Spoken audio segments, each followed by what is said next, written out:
RSI कैसे calculate, उसके बाद किस रेंज में घूमता है, और इस रेंजेस को डिफाइन कीजिए। 70 से ऊपर की, 30 से नीचे की, और 50 पे आने पर क्या वैल्यू होती है, जरा समझाइए थोड़ा सा। कि आरएसआई जैसे ही आप चार्ट के अंदर में प्लॉट करते हैं तो आप देखते हैं एक दो तरह की लाइन आपको दिखेगी। एक ऊपर के तरफ दिखेगी जिसको हम कहते हैं 70 का एरिया, और नीचे होती है एक 30 का एरिया, और बीच में एक लाइन जो ऑसिलेट करी उसी को कहते हैं रिलेटिव स्ट्रेंथ इंडेक्स की लाइन। जब भी रिलेटिव स्ट्रेंथ इंडेक्स की लाइन 70 एंड अबाउट ट्रेड करने लगी तब हम कहते हैं कि स्टॉक कहीं ना कहीं ओवरबॉट कैटेगरी के अंदर में ट्रेड कर रहा है, और चांसेस है कि आप कहीं पे भी थोड़ा भी रिवर्सल बाजार में देखने को मिलेगा या स्टॉक के प्राइस में देखने को मिलेगा तो ये स्टॉक काफी अच्छा करेक्शन दिखा सकता है, क्योंकि ये ओवरबॉट कैटेगरी के अंदर में ट्रेड कर रहा था। जब हम देखते हैं कि ये रिलेटिव स्ट्रेंथ इंडेक्स की लाइन जो है वो 30 और उसके नीचे जाने लगे, इसका मतलब है स्टॉक एक एक्सट्रीम ओवरसोल्ड कैटेगरी के अंदर में आ गया है, यानी कहीं ना कहीं इस स्टॉक में अब एक शॉर्ट टर्म के अंदर में बॉटम बनने की प्रोबेबिलिटी जो है वो बहुत ही अच्छी बन सकती है।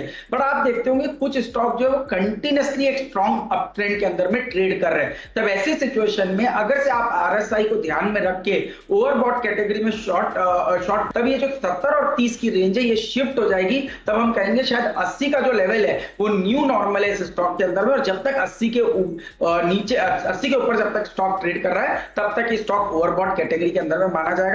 वैसे नीचे में अगर से ओवरसोल्ड है या स्टॉक कंटिन्यूअस एक वीक ट्रेंड में चल रहा है पिछले कई महीनों से, कई क्वार्टर से, तो ऐसे स्टॉक में हमने देखा है कि 30 की जो डाउन साइड रेंज है वो 20 तक भी आपको आते हुए ओवरसोल्ड कैटेगरी के अंदर में देखने को मिल जाती है। दूसरी इंपॉर्टेंट बात है आरएसआई के अंदर में कि आरएसआई के अंदर भी आप टेक्निकल्स का यूज कर सकते हैं, जैसे कि ट्रेंड लाइन से डबल टॉप या डबल बॉटम जैसे पैटर्न। इसका मतलब क्या हुआ, अगर से आपने देखा कि आरएसआई ने डबल बॉटम बना दिया है और स्टॉक का प्राइस जो है वो भले ही लोअर बॉटम बना रहा है, तो आप ये बोल सकते हैं कि एक डाइवर्जेंस क्रिएट हो रहा है। इसका मतलब आरएसआई नया लो बनाने की तैयारी नहीं कर रहा है, बट प्राइस ने नया लो बनाया है। इसका मतलब कहीं ना कहीं अब प्राइस स्टेबल होने के चांसेस है, डाइवर्जेंस जो है वो दिखना शुरू हो चुका है, और अब प्राइस कहीं ना कहीं शॉर्ट टर्म बॉटम बनाकर ऊपर की तरफ जाएंगे। इसी तरह से हम एक डाइवर्जेंस ऊपर की तरफ भी बात करते हैं। जब आप देखते हैं स्टॉक एक हायर टॉप बनाते जा रहा है बट आरएसआई जो है वो लोअर टॉप बनाना शुरू कर दे, इसको हम कहते हैं नेगेटिव डाइवर्जेंस। और ये नेगेटिव डाइवर्जेंस का मतलब है कि कहीं ना कहीं अब बाजार के अंदर में करेक्शन आने की संभावना बहुत ज्यादा बनती है। तो इसको जब आप वीकली चार्ट पर लॉन्ग टर्म चार्ट के ऊपर लगाते हो, डाइवर्जेंस ढूंढते हैं, तो बहुत अच्छे तरह के सेक्टर या ट्रेंड आप आइडेंटिफाई इसके बेसिस पे कर सकते हैं। साथ ही साथ एक और चीज आपको ध्यान रखनी कि ये मोमेंटम इंडिकेटर है, तो जब तक के आप एक lower top lower bottom RSI में भी बनते हुए ना देखें,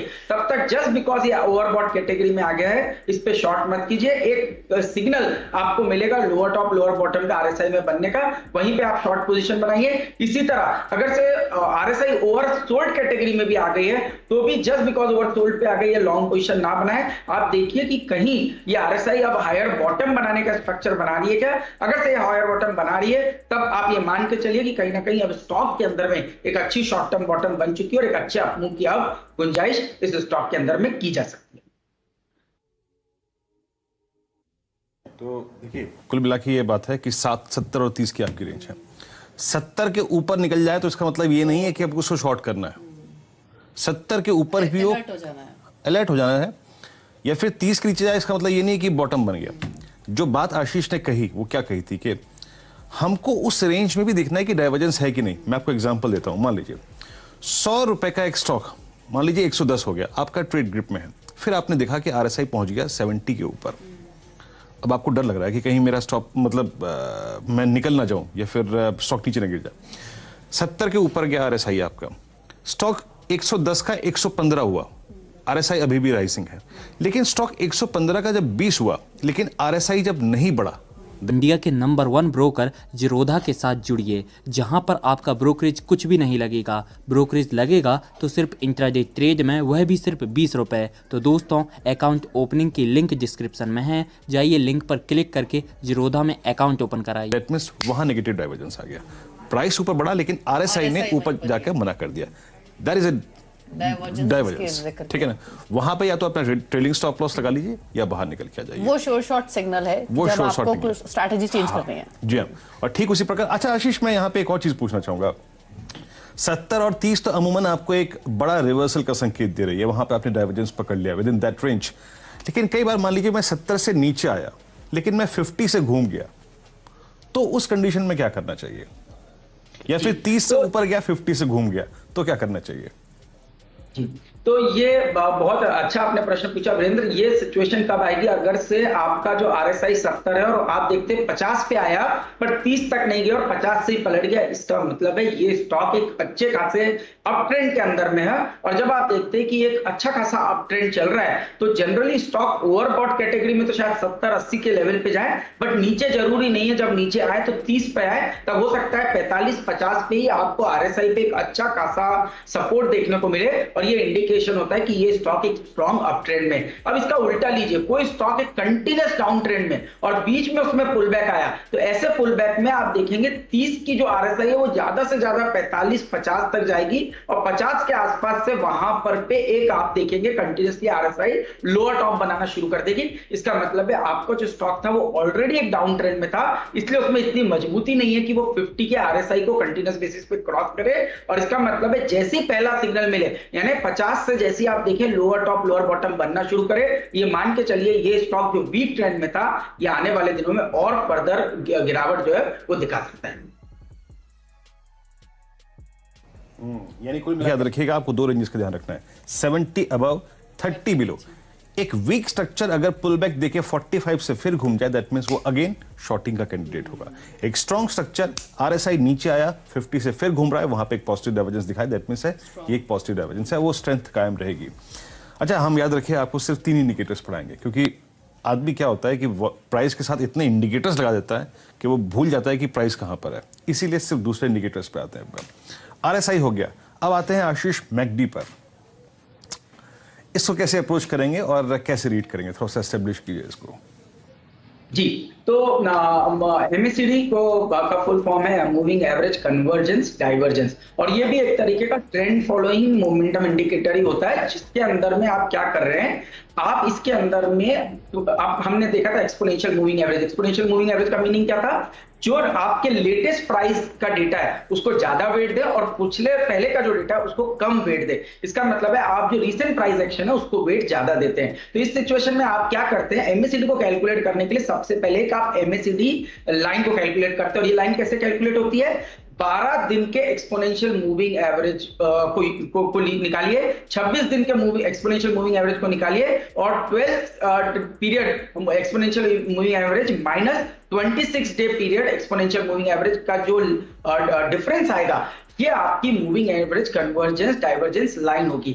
इस moving average convergence divergence line को आप एक चार्ट पे प्लॉट करेंगे और साथ ही साथ आप एक सिग्नल लाइन बनाएंगे। ये सिग्नल लाइन क्या है? ये है 9 डे का एक्सपोनेंशियल मूविंग एवरेज। अब आपको ये सब कुछ डेटा निकालने की जरूरत नहीं, जो भी सॉफ्टवेयर आप यूज करते हैं इसके अंदर आपको ये मिलेगा। तो आपको इसको इंटरप्रीट क्या करना है? इंटरप्रीट करना है ये कि जब भी आपकी MACD की लाइन, यानी कि 12 दिन माइनस 26 डे की जो एक्सपोनेंशियल मूविंग एवरेज की लाइन है, वो जब भी आपके सिग्नल लाइन को नीचे से ऊपर की तरफ क्रॉस करे, इसका मतलब है बाय सिग्नल मार्केट दे रहा है और मार्केट एक अच्छे मोमेंटम के लिए तैयार हो चुका है। क्योंकि याद रखिए MACD क्या है? MACD एक ट्रेंड फॉलोइंग मोमेंटम इंडिकेटर है। तो जैसे ही MACD सिग्नल लाइन को नीचे से ऊपर की तरफ क्रॉस करेगा, एक अच्छा खासा अपवर्ड मोमेंटम आपको बाजार के अंदर में देखने को मिलेगा। वहीं अगर से आप देखें कि जब भी MACD की लाइन आपके सिग्नल लाइन को ऊपर से नीचे की तरफ काट रही है, इसका मतलब है ट्रेंड जो है वो वीक हो रहा है और इसका मतलब है आने वाले दिनों में ये स्टॉक डाउनसाइड मोमेंटम की तरफ तैयार हो चुका है, गिरावट के लिए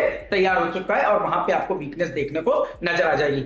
जैसा हमने डाइवर्जेंस RSI में बात किया, उसी तरह का डाइवर्जेंस आप MACD के अंदर में भी यूज कर सकते हैं। जब आप देखते हैं कि MACD की लाइन कंटिन्यूअसली एक हायर टॉप हायर बॉटम बना रही है और प्राइस का एक्शन कहीं ना कहीं लोअर बॉटम बना रहा है, तो आप ये मान के चलिए कि क्योंकि MACD ने एक डाइवर्जेंस दिखा दिया है हायर बॉटम बना के, इसका मतलब है अब स्टॉक के प्राइस में कहीं ना कहीं शॉर्ट टर्म बॉटम बनने वाली है और एक अच्छा अपमूव आने की गुंजाइश हो सकती है। उसी तरह से डाइवर्जेंस को आप इस तरह से देख सकते हैं, जब आपका स्टॉक नया हाई बना रहा है बट एमएससीडी की लाइन लोअर टॉप बनाना शुरू कर दे, तो ये भी सिग्नल है कि कहीं ना कहीं स्टॉक के अंदर में आने वाले दिनों में एक अच्छी गिरावट देखने को नजर आ सकती है। एक से पहले हमने पढ़ा था आरएसआई को, एक इंडिकेटर जिसके आधार पर अगर आप देखें हम अपने प्राइस को, उसकी ट्रेजेक्टरी को जानने की कोशिश कर रहे हैं।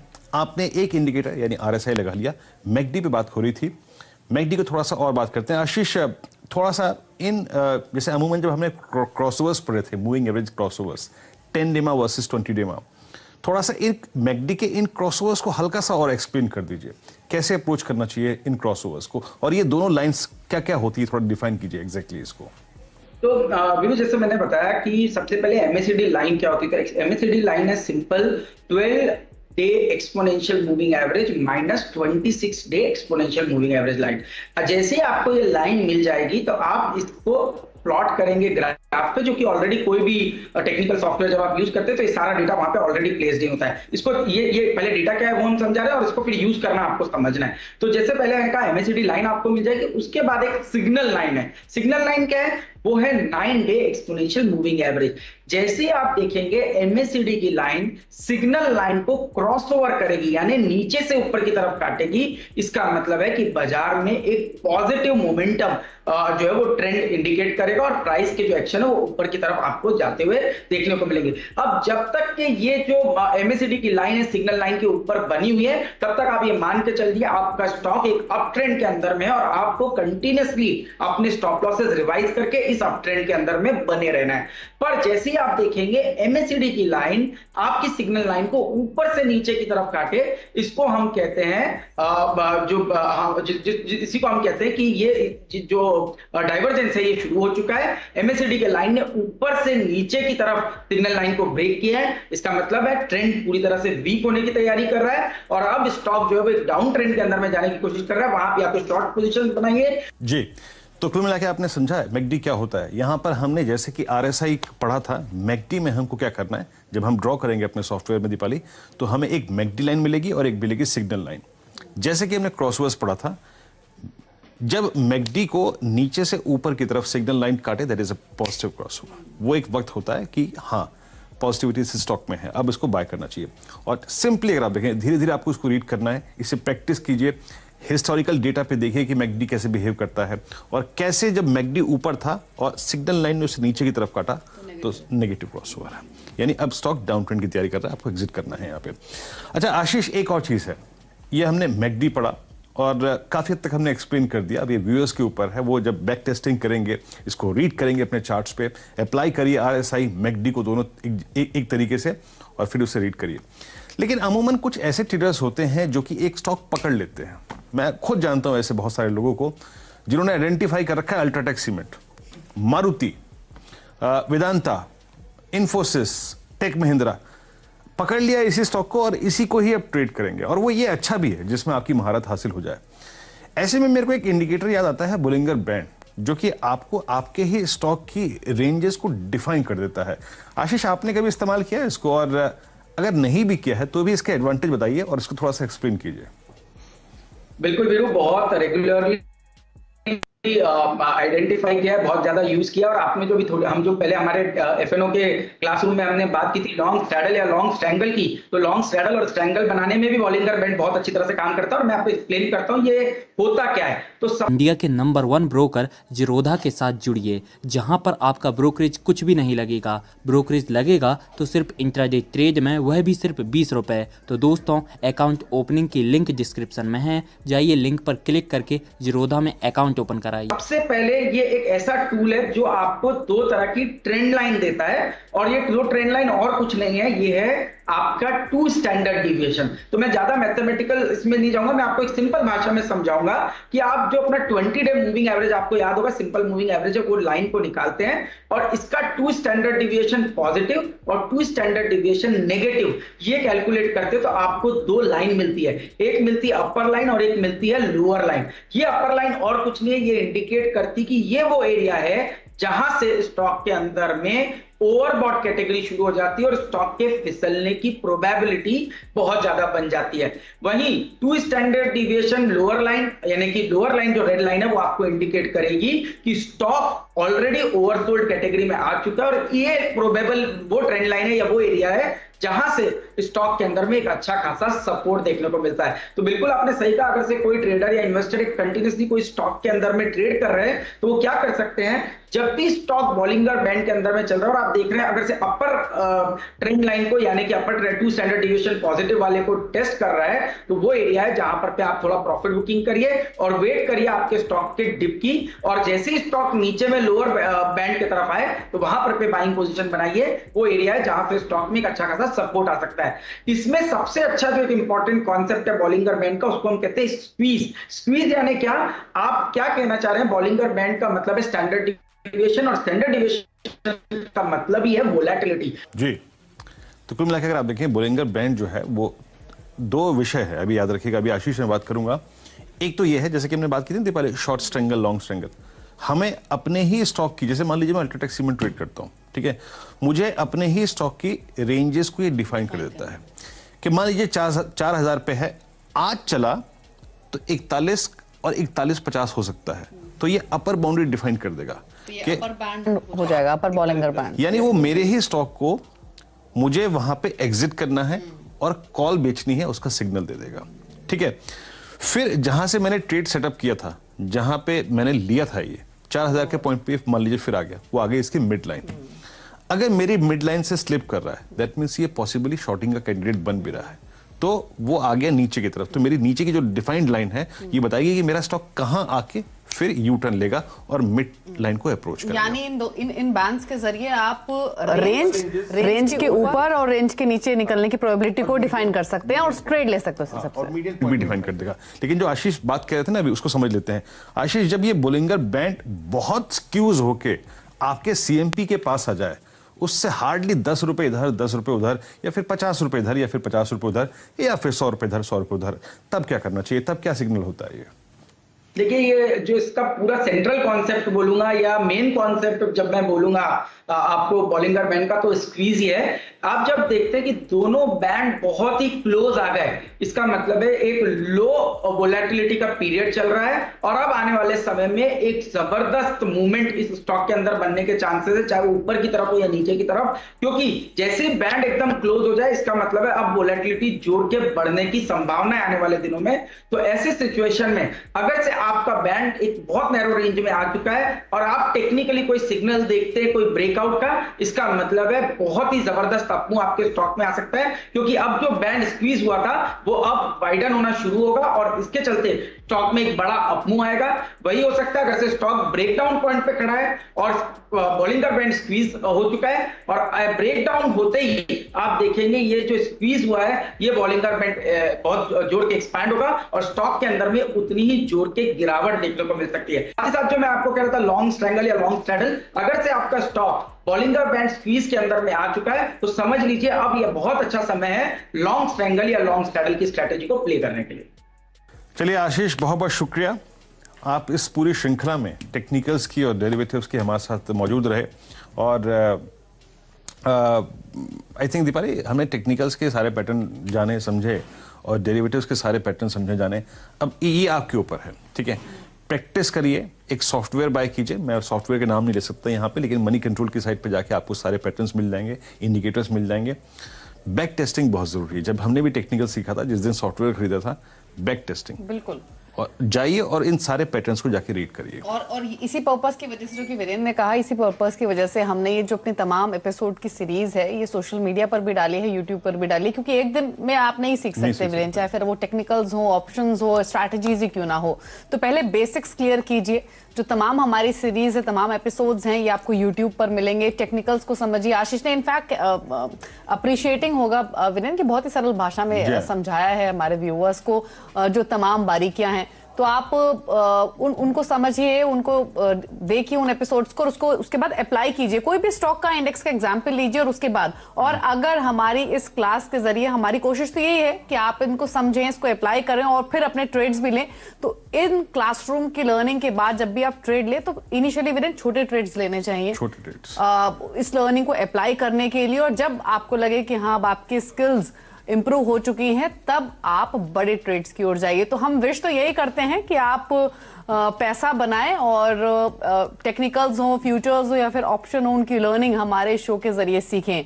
तो आशीष, शुक्रिया आपका इस शो का हिस्सा बनने के लिए। इसी के साथ मुझे और वीरेन को दीजिए इजाजत। यदि आप लोग बाजार में ट्रेडिंग या निवेश करते हैं और अभी भी ब्रोकरेज के नाम पर अपनी हजारों रुपए बर्बाद कर रहे हैं, तो अब बदलिए और देश के सबसे अच्छे, बड़े और सबसे भरोसेमंद ब्रोकर जिरोधा के साथ जुड़िए, जहां पर आपका ब्रोकरेज कुछ भी नहीं लगेगा। ब्रोकरेज लगेगा तो सिर्फ इंट्राडे ट्रेड में, वह भी सिर्फ 20 रुपये। और दोस्तों, साथ ही आपको बता दूं कि यहाँ पर अकाउंट ओपन कराने के लिए आपको अपना POA यानी कि पावर ऑफ अटॉर्नी देने की कोई आवश्यकता नहीं है, जिसका उपयोग करके हाल ही में देश के एक बड़े ब्रोकर ने 2000 करोड़ का घोटाला किया। तो दोस्तों, अकाउंट ओपनिंग की लिंक डिस्क्रिप्शन में है, जाइए और लिंक पर क्लिक करके जिरोधा में अपना अकाउंट ओपन कराइए।